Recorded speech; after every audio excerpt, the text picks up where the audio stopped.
And now, ladies and gentlemen, here we go! Live from the UFC Apex here in the fight capital of the world, Las Vegas, Nevada. Nice body hand sequence by... Oh my gosh! Just laid him out! Whoa! He's got power too, and he knows... Oh, he drops him. Right hand now for... Oh, he sleeps him. Gets the job done. Incredible. Patterson. Sam Patterson by knockout. Who had that? Nice kick. Oh, head kick from Amir late in the round. Back and forth we go. 3 minutes now to go round 2.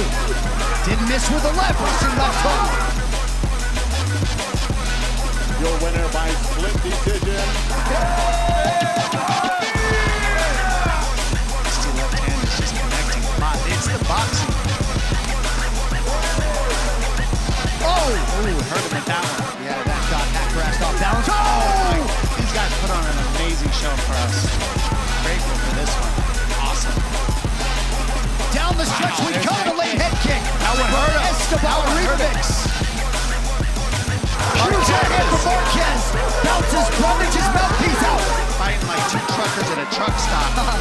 Whoa! Knocks his mouthpiece out. Both of their mouthpieces are on the floor right now.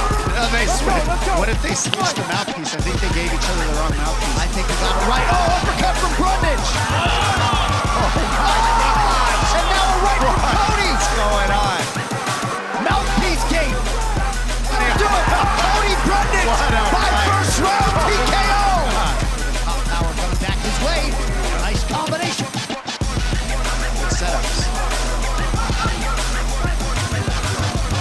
Pause in the action. And Elkop thought it was a punch.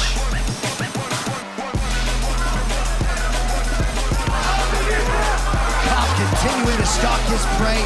Landed a lot of those shots with Almabayev on the retreat.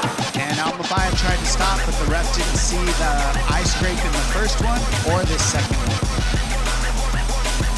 Almabayev had a real hard time seeing out of that eye. That'll do it! Wow. Elkop by stoppage in round 3!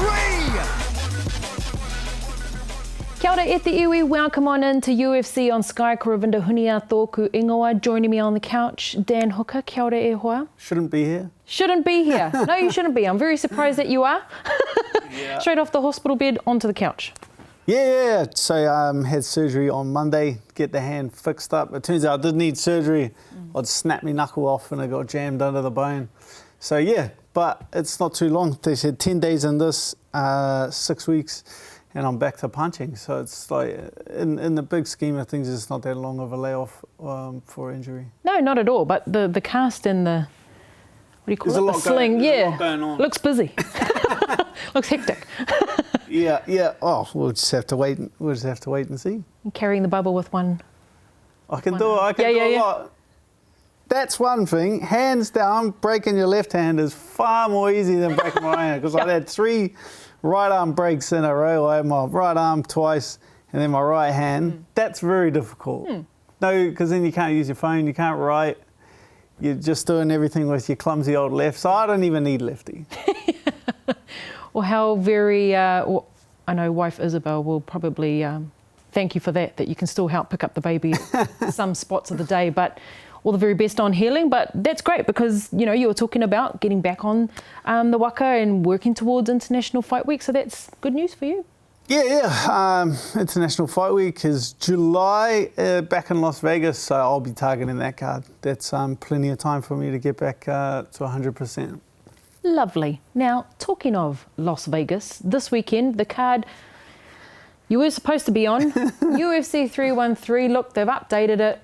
Rafael Fiziev is on the poster now, and UFC 313 will still be taking place, obviously. I just want to start, first of all, with this fight, Alex Pereira versus Magomed Ankalaev, the champion versus the #1 contender for the light heavyweight strap. Your thoughts on this match? Yeah, Ankalaev, regardless of what he says, he's going to have to use his wrestling in this fight, and even threaten with the wrestling to make his striking more effective. It's that threat of the takedown, but to slow the pace of the fight down will be Ankalaev's game. That's traditionally his game, to kind of lure Alex in, turn him, and then jam him up against the fence. Not necessarily get him down, but to tire him out with the clinch and to slow him down somewhat would be his game plan.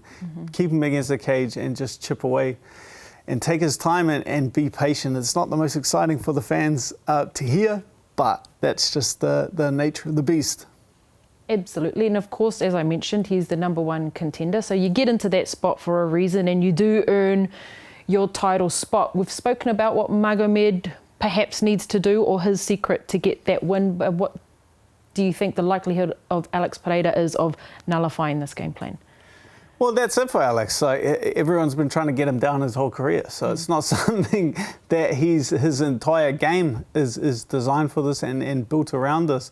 The biggest thing for Alex in this fight is not to get frustrated. Because Magomed's going to try and slow the fight down as much as possible. For a guy who likes to put on exciting fights and exchange punches and get the fans going and get everyone on the edge of their seats, that's going to be the most difficult thing for Alex, is to not lose his composure, rush in and get taken down potentially. He just needs to stay equally as composed. Again, not the most exciting thing to hear for the fans, but yeah, it is what it is. We need him to get his hand raised here, I think. Absolutely. And your pick for this fight, I know who I'm going with. Yeah, I'm backing Alex 100%. There's no... I think a lot of the fans' hearts will be with Alex. Yeah, absolutely. And I'm basing my decision also on the fact that Alex Pereira has fought the absolute top of this division. Magomed Ankalaev is yet to really be tested with those top guys. I think maybe Jan Blachowicz is the biggest test he's had. And of course, they finished in a draw. So based on that and the experience alone, I give that to Alex Pereira as well. 2 ticks for Alex. 2 ticks for Alex. 2 ticks for Alex. So we're hoping that he pulls through. But I had the pleasure of catching up with both Alex and Magomed Ankalaev to get their thoughts on this title fight. Here's what they had to say. Well, first of all, Alex, welcome back to UFC on Sky here in New Zealand. Obrigado. First and foremost, you're in Las Vegas. Yet another light heavyweight title defense fight this weekend. How has it been going this far? And perhaps is there a little bit of a different feel coming into this one with Ankalaev? Não, nada diferente. Pô, fiz os meus treinos da melhor maneira. No, nothing different this time. I trained as hard and as well as I've always have and I could. And, you know, even today we had a really good training session here in Vegas. So I feel really good. Nice one. Look, I wanted to know, where does Ankalaev stack up? Because you have fought the best that this division has to offer right now. What do you think Ankalaev offers that perhaps you haven't met yet in the light heavyweight division? Então, não dá pra saber, mesma coisa que todo mundo fala, o cara é grappling e tal, aí outras pessoas... You know, it's hard to say. Everyone talks about how great of a grappler he is and all these things, but, you know, it's really hard to say. I'm just happy to go in there and face this challenge. And he's been wanting this fight for a little while. He's come out making the right noise that he needs to make to get the fight with you, saying that you were ducking him and to face him. What do you think this means for him to have an opportunity to face you? Because obviously this puts him in a position that he wants to be in. For him, it's definitely really important. You know, everyone who's fighting wants to get to the position of challenging a champion and fighting for the belt. So I'm sure that this is all very important for him. Yes, and especially because right now he's, you know, practicing Ramadan through his Muslim religion at the moment, where he's fasting and not eating the way he would like to eat and prepare himself properly for a fight with you. He says he usually says no to a fights during this time, but with you for a title fight, he's doing it. What are your thoughts on that? Eu acho que... Bom, acho que o Ramadan entrou agora, na semana da luta. You know, I think, you know, Ramadan just started right now in fight week. And, you know, obviously I'm not having as many meals as I would like to during fight week. I think that if it was in the middle of camp, maybe it would be a lot worse for him. But, you know, maybe it's already some insecurities popping up for him, thinking of excuses if he loses. Eu também não tô afirmando, né? Mas eu acho que tem restrições, né? Para atleta de alto rendimento, né? Talvez ele esteja fazendo as refeições dele normal. And I don't know, I'm just thinking, but, you know, I'm sure there's restrictions and things that high performance athletes do. Maybe he's eating all his meals and saying he's just having one meal. So I don't know, maybe it's coming up with excuses, but I have no idea. That's true. You just never know. It could be all talk to get the advantage for sure. Look, I wanted to get a little recap on the Khalil Roundtree fight that you had in October, because that was a spectacular fight to watch. and Khalil really gave you a good challenge in that fight. I wanted to know what you took away from that fight, being pushed as hard as Khalil pushed you. Não, com certeza, sempre aprendendo. Quando a gente tem mais tempo, né, numa uma luta de 5 rounds, se você consegue ali fazer uma luta toda, igual eu sempre falei, o importante é ganhar, né? E eu prefiro fazer 5 rounds e de repente nem nocautear, né? You know, it's hard to say because you always learn from fights, you know, and the important part is winning, obviously. But sometimes when you have quick knockouts, you don't take away much experience from the fight. So it's good to have 5-round fights. When I was an amateur in kickboxing, I would go in and knock everyone out in 1 minute. And then when I went pro in kickboxing and I had my first 3-round fight, it was really tough because I wasn't used to going 3 rounds. So sometimes going 5 rounds is a really good experience and a learning experience of that. Nice. Look, before I let you go, there's 2 big light heavyweight fights coming up. Jamal Hill versus Khalil Roundtree and Jan Blachowicz versus New Zealand's Carlos Ulberg. Of those 4, the only one you haven't fought is Carlos Ulberg. Is that a fight that potentially you could see yourself having in the future? Bom, assim, eu não acompanho muito, né, as pessoas, né? You know, I honestly don't follow it that much, but you know, all I can see is that I'll be well trained and I'll be prepared. And there's no point in me mentioning names and then it ends up not materializing and it's somebody else. So I'll just gotta say I'll be trained and I'll be prepared for whoever the UFC decides. Nice. And finally, just before I let you go, UFC 312, we saw you sitting in the crowd with Israel Adesanya, who also lives here in New Zealand. I just wanted to get your thoughts on sitting next to a past opponent and what the feeling is like between you two now. Não, para mim foi muito legal, foi muito bom, né? A gente consegue mostrar muitas coisas para as pessoas que estão vindo aí, às vezes tem essa rivalidade. Eu acho que compensa ter essa rivalidade, que isso é legal. It was really cool, you know, to be with them, and I think that's all in the past. You know, I think the rivalries and talking a bunch of stuff is good when you're going to fight someone or you might fight someone, but you know, we never crossed the line with each other, talking about each other's families or anything like that. No deal breakers, basically. So, you know, it's good to have a rivalry when you're going to fight someone, but I think that's in the past. I'm not fighting him again, so why not be friendly? Nice one. Look, thank you so much for your time, Alex. Obrigado. All the very best for this weekend. Thank you. And joining us now is the #1 light heavyweight contender for UFC 313's championship bout this weekend, Magomed Ankalaev. Magomed, welcome to the show. Hello, nice to see everybody. Well, I'll start off with your preparations leading up to this fight. You know, this time fighting for a light heavyweight title fight against Alex Pereira. How has your preparations been so far? The preparation went really well. Everything's behind us now. The hard work is done.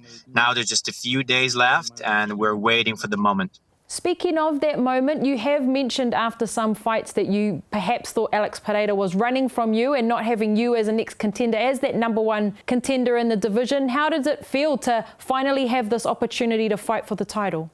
Конечно, ощущения, можно сказать, прекрасные. Мы так долго ждали этого момента. I feel great. This is a type of opportunity that we deserved for a long time. We've been waiting for this for a long time, asking for it. We now have it. This is something that we're going to use to our full potential, full advantage.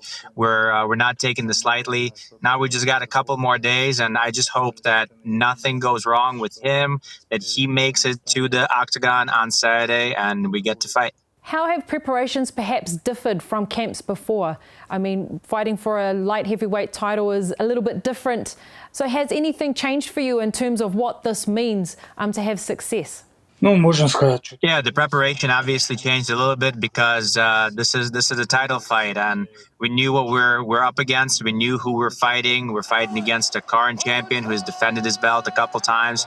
So we worked 100% harder on all practices. We never, cut any corners or cut any practices short. We made sure that we're very intense. We're very thorough. We left no stone unturned.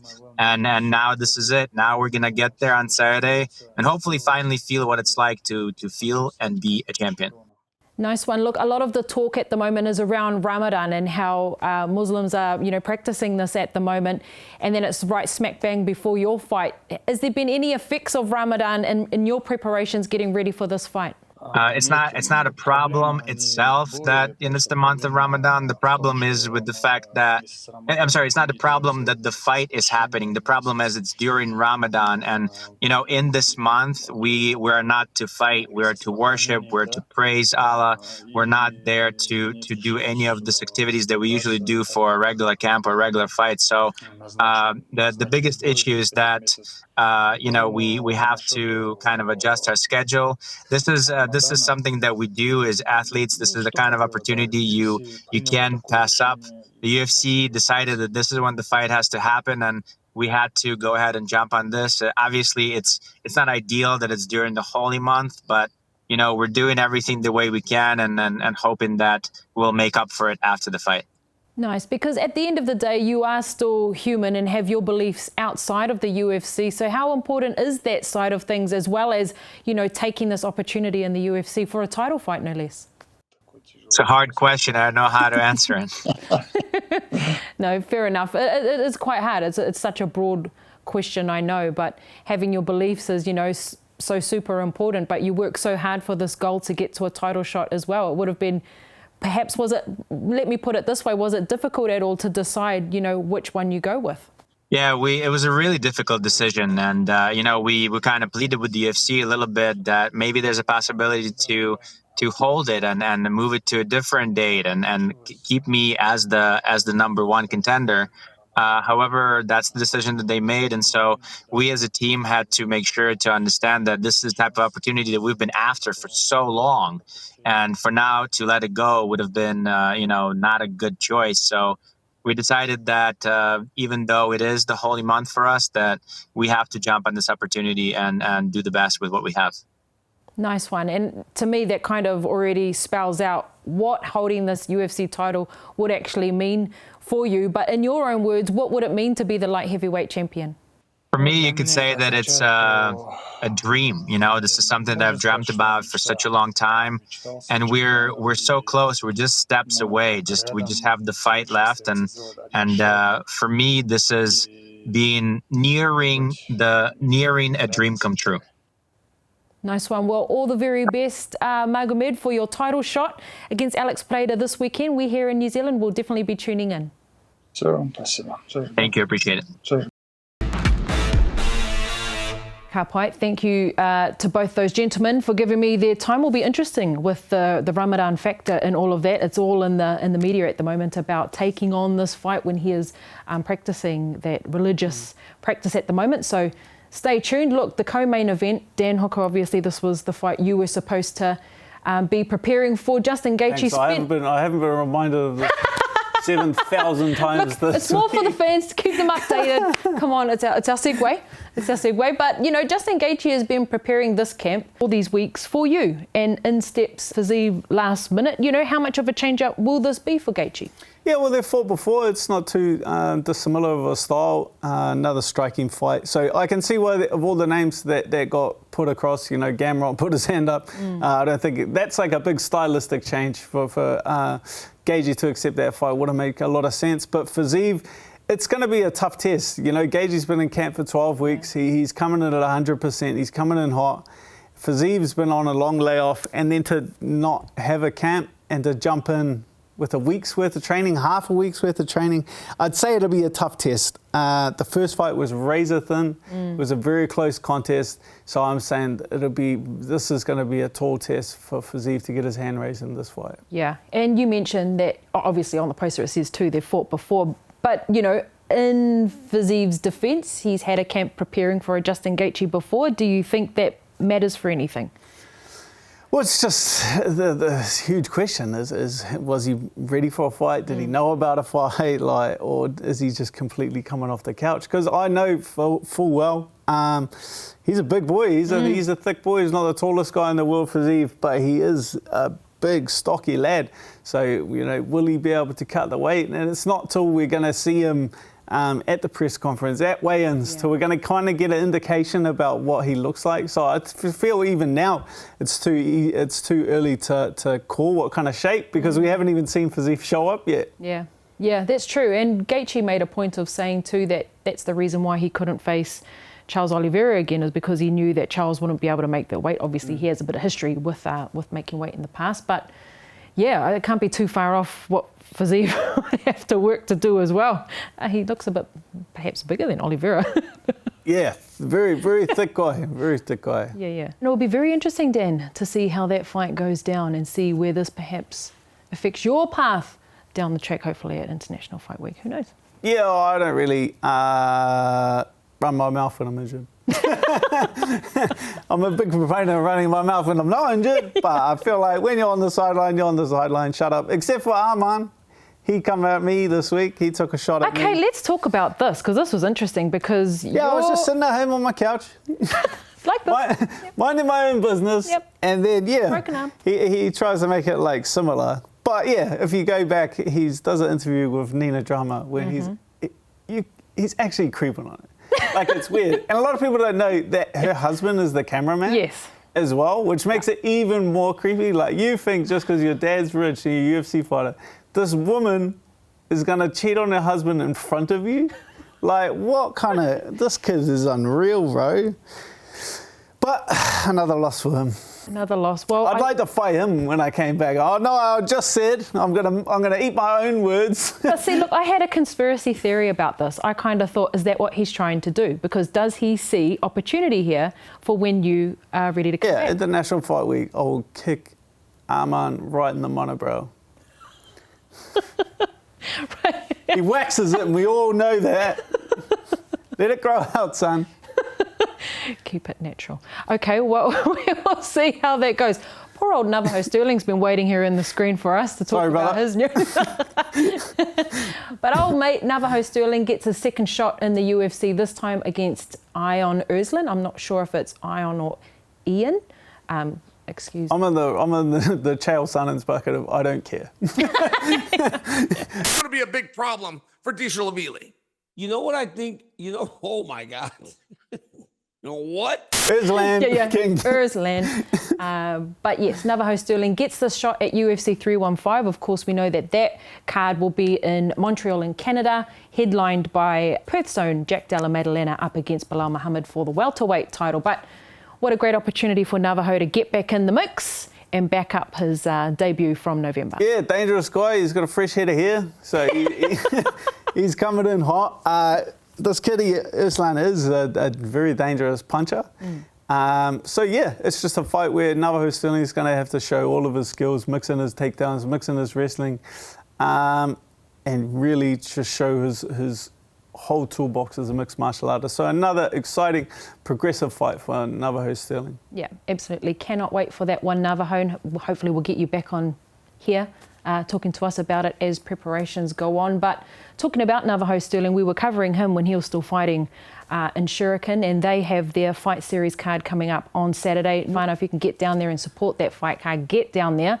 You have 1,000,001 teammates competing on that card. I think there's 9 fighters from City Kickboxing on the Shuriken card this weekend. So Ollie Schmidt, Gina G. So it's going to be an absolute banger. I'll be there out back supporting my teammates, but huge card. Nice. Well, I've got a teammate on there too, Adam Nairn from Mellows Jiu-Jitsu out in Beachlands. Our one and only. He's the first fight of the night, so I'm very excited about that. But it's cool to get there and get behind all your grassroots, fighters and supporters. And of course, the main card is showing on UFC Fight Pass, which is really exciting as well. A great stage for our fighters to perform. Yeah, wild. Like, I've fought on Shuriken, Israel's fought on Shuriken. Like, the list goes on and on. So it's like you want to support these guys from the real grassroots and then watch their whole progression to the big show. This is when you start. Like, I know you can watch it on Fight Pass, but if you get down there, buy a ticket. I always buy my ticket. Yes. I don't sneak in the back. You got to support the show as we can. These guys don't put on these shows to make a lot of money. These guys put on these shows to give the young fighters opportunities to make careers for themselves. Yep. So, yeah, huge sacrifice, so support in any way you can. Absolutely. Jason Vorster is doing a wonderful job with the Shuriken Fight Series. So this Saturday, do not miss it. Thank you for joining both Dan and I, and we will be back here next week breaking down this UFC 313. Thank you for joining us. Hei kona mai.